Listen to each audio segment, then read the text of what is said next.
sociale de mon école m'a dirigée donc, vers la maison des adolescents à Cachan, vers une psychologue, parce qu'à ce moment-là, j'étais pas bien du tout.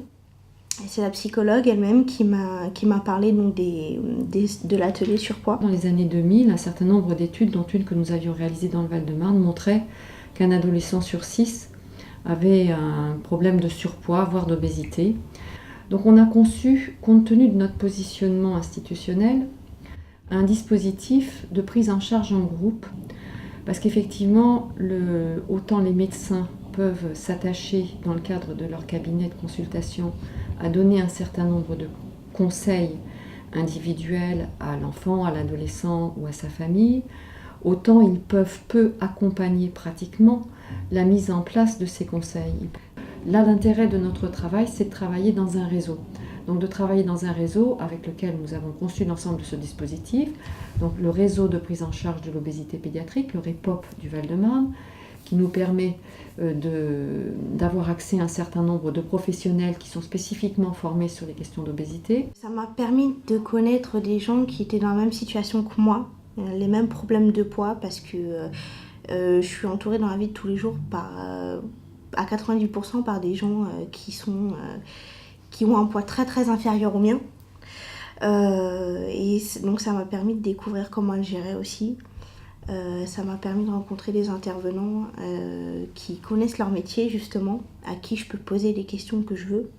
Donc lorsqu'un jeune souhaite participer à un de ces groupes, il nous téléphone et avant d'accepter sa participation à un des groupes, nous le recevons individuellement. Le travail de l'infirmière avec cet adolescent, éventuellement son parent s'il l'accompagne, c'est de faire le point des éléments de gravité, éventuellement de ce surpoids et de cette obésité, de vérifier quel est le médecin et s'il y a bien un médecin qui prend en charge des aspects strictement médicaux des possibles complications liées au surpoids ou à l'obésité de cet adolescent. Il y a un atelier pour les jeunes de 11 à 14 ans qui s'appelle Manger mieux, bouger plus et un atelier pour les 15-20 ans qui s'appelle Surpoids, choisir de mieux vivre. Le but n'étant pas de leur faire perdre du poids mais plutôt de les inciter un petit peu à modifier leur comportement alimentaire. Chacun goûte à tout aussi parce que c'est important de découvrir ou de redécouvrir certains goûts.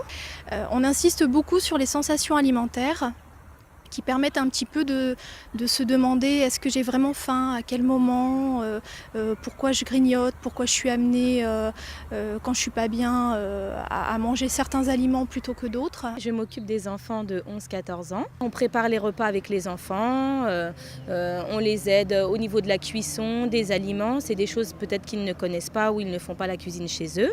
Après on mange ensemble. Ça joue. Ici. Vite, on lui retire sa chaussette. L'activité physique doit être spécialisée. Il faut être capable d'être empathique, c'est-à-dire d'avoir conscience qu'un effort fourni par un surchargé pondéral et un effort fourni par une personne lambda ne sera pas le même. Il faut absolument que les professionnels du sport adaptent leur pédagogie et en fait fassent de leurs séances des séquences brèves et semi-intensives. J'aimais les plats et j'aimais les animateurs. Les autres qui étaient aussi là avec moi, ils étaient cool. Je mangeais mais sans modération. Et maintenant, je mange normalement. Si je pouvais, je vais l'année prochaine, je vais me réinscrire. Je suis Céline, je suis infirmière et animatrice du stage pour les grands adolescents 15-20 ans sur Créteil.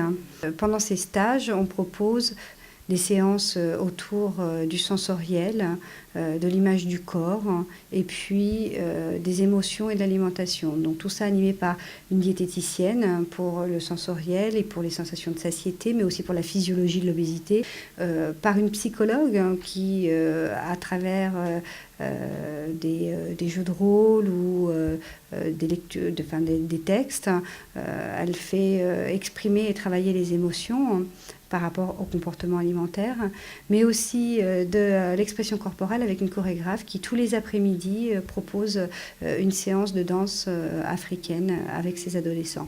À travers des petits jeux de rôle, une improvisation un peu théâtrale, je leur demande de pouvoir s'affirmer dans les situations difficiles et de rejouer des situations qu'ils peuvent vivre tous les jours. Ouais, mais elle est comment ta copine? Elle est grande, joli corps.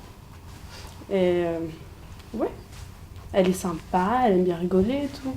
Ouais, non mais là tu vois, il y a juste un petit problème là, c'est le défaut qui plaît pas, elle est ronde.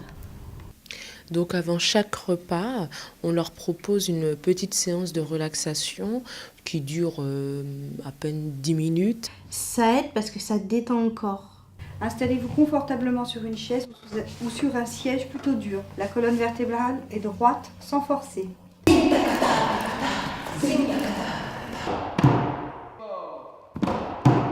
On ne leur parle pas de technique.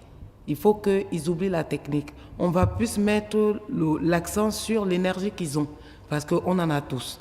Je vais prendre un exemple concret. Par exemple, au lieu de dire à quelqu'un « plie tes genoux », je vais lui dire « sois près de la terre ». Le poids, c'est pas forcément justement un frein à la danse africaine. C'est même, le corps, il est même un allié justement sur ce type de danse. Donc moi je trouve ça magnifique.